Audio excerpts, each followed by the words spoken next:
Bismillah, alhamdulillahi rabbil alamin, wassalatu wassalam ala khairi da'in wa khairi alhad ila sabili rashad sayyidina wa maulana Muhammad wa ala alihi wa ashabihi al-amjad, amma ba'd.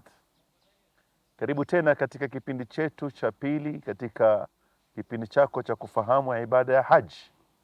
Leo biidhnillahi ta'ala tutaangalia nini taarifa na ufahamu wa ibada ya haji na umra. Wanaeleza wanazuoni wa lugha kuwa alhaju qasdul Kaaba, au katika taarifa inayofahamika kuwa alhaju qasdul Kaabati liadai almanasik.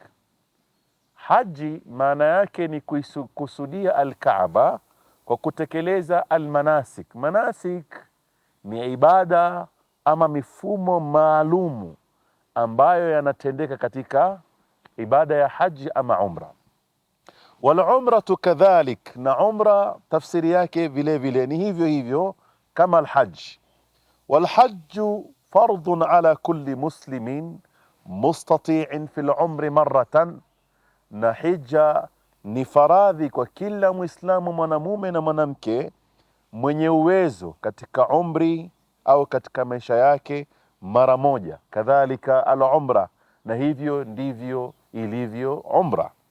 Qala Allahu ta'ala, Mwenyezi Mungu Subhanahu wa Ta'ala anasema katika kitabu chake, walillahi 'ala an-nasi hijjul baiti man istata'a ilayhi sabila wa man kafara fa inna Allaha ghaniyun 'anil 'alamin. Aya hii inatujulisha na kutueleza na kutufahamisha kuwa ala nasi ni inampasa mwanadamu Muislamu, ala nasi watu wote, hijjul baiti man istata'a ilayhi sabila, kuhiji ama kufanya ibada ya haji kwa yule ambao kwamba ana uwezo. Wa man kafara fa inna Allaha ghaniyun 'anil 'alamin, yule ambaye atakayekanusha basi Mwenyezi Mungu Subhanahu wa Ta'ala ni mkwasi mno 'anil 'alamin, na walimwengu. Wa qala Subhanahu wa Ta'ala, amesema vile vile Mwenyezi Mungu Subhanahu wa Ta'ala katika aya nyingine, wa atimul hajja wal umrata lillah, timizeni ibada ya umra na haji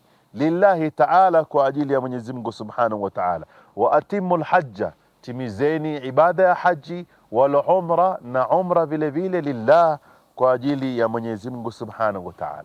Wa qala alayhi salatu wassalam, na amesema mtukufu wa daraja Bwana Mtume Muhammad alayhi salatu wassalam, man malaka zadan wa rahilatan, yule ambaye atakayemiliki zawadi au uwezo wa kifedha, uwezo ambao unaweza kumpeleka na kumrudisha, wa rahilatan, na kipando cha kumpandisha kumpeleka na kumrudisha, tublighuhu ila baiti llahi ta'ala, uwezo huu na zawadi hii inaweza kukufikisha katika Baitullah al-Haram, walam yahuj, kisha asiweze kuhiji, fala alayhi an yamuta yahudiyan au nasriyan, ole wake huyu, anaweza akafariki katika mila ambayo si ya Kiislamu, ima mila ya Kiyahudi au mila ya Kinasara. Hadithi imepokewa na al-Imam Tirmidhi, na anasema Bwana Mtume Muhammad alayhi salatu wasalam, al-hajju wal umra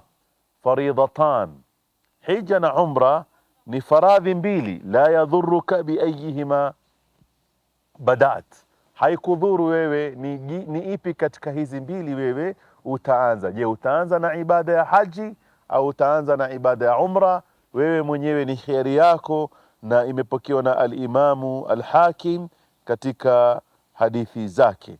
Haya ndio mazungumzo mafupi yanayofungamana na taarifa inayofungamana na ibada ya umra na ibada ya haji. Tunamwomba Mwenyezi Mungu Subhanahu wa Ta'ala atujalie ni miongoni mwa wale watakaotekeleza ibada ya haji katika ukamilifu na namna anaoiridhia Mola Subhanahu wa Ta'ala. Atupe istitaa, uwezo wa kifedha, na atupe vile vile uwezo wa kisiha na afya na vipando ambavyo vinaweza kutufikisha katika viwanja vitakatifu kuweza kutekeleza ibada ya Mwenyezi Mungu Subhanahu wa Ta'ala. Innahu waliyu dhalik wal qadiru alayhi, walhamdulillahi rabbil alamin. Wassalamu alaykum wa rahmatullahi wa barakatuh.